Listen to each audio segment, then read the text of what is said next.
সুপ্রভাত সকলকে। এটি কার নিকোবরের একটি প্রসিদ্ধ স্থান, গান্ধী স্ট্যাচু। এটি একটি তেমাথা অর্থাৎ তিন মাথার সমাহার, যার একদিকে চলে গেছে হেডকোয়ার্টার তথা কার নিকোবরের মেন অফিসিয়াল সমস্ত বিল্ডিংগুলো ওখানে আছে, ওই যে দূরের রাস্তাটা।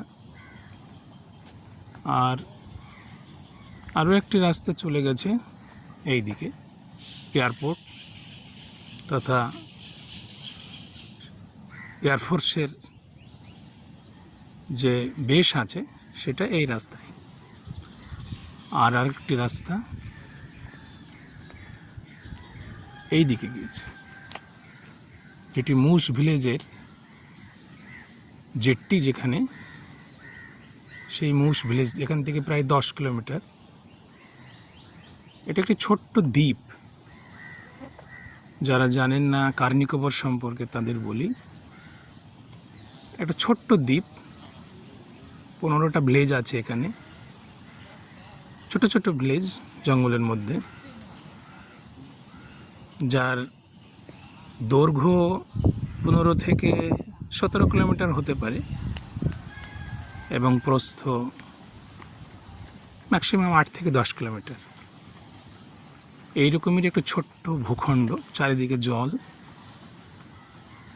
আর তারই মাঝে প্রকৃতির এই সমাহার। ট্রাইবাল জাতি নিকোবরিক সম্প্রদায়ের মূলত এখানে বাস। যদিও এটি নিকোবর ডিস্ট্রিক্টের হেডকোয়ার্টার কার নিকোবর,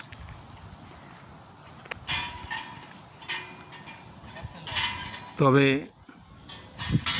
যতটা এটা ডিস্ট্রিক্ট হেডকোয়ার্টারের উন্নতি হওয়ার কথা ছিল, আমার মনে হয় ততটা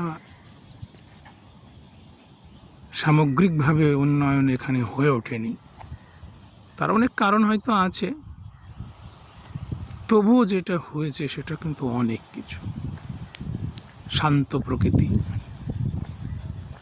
মানুষজনও খুব ভালো এখানকার, সরল সাদাসিধে, কোনো ভয় এখানে নেই আর কি। সবাই বেশ ভালো, প্রকৃতির সঙ্গে থেকে এখানকার মানুষজনও সত্যি ভালো।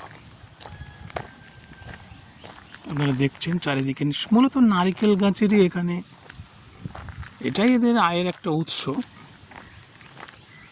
চাকরি ছাড়াও যারা জঙ্গলে নিয়েই থাকে, তারা এই জঙ্গলই তাদের জীবন।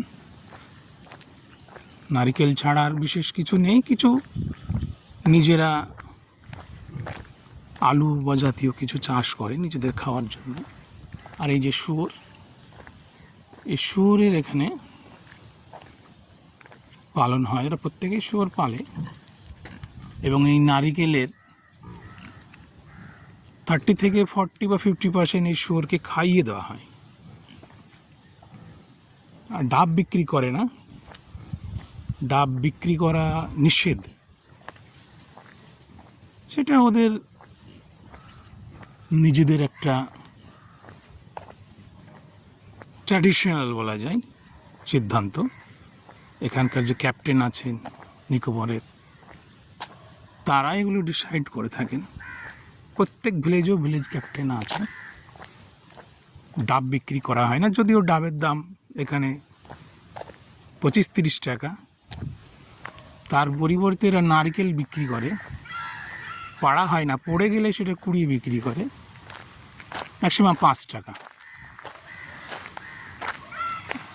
আজব মনে হলো, এটাই সত্যি। এই ভিডিওটি এখানেই শেষ করছি।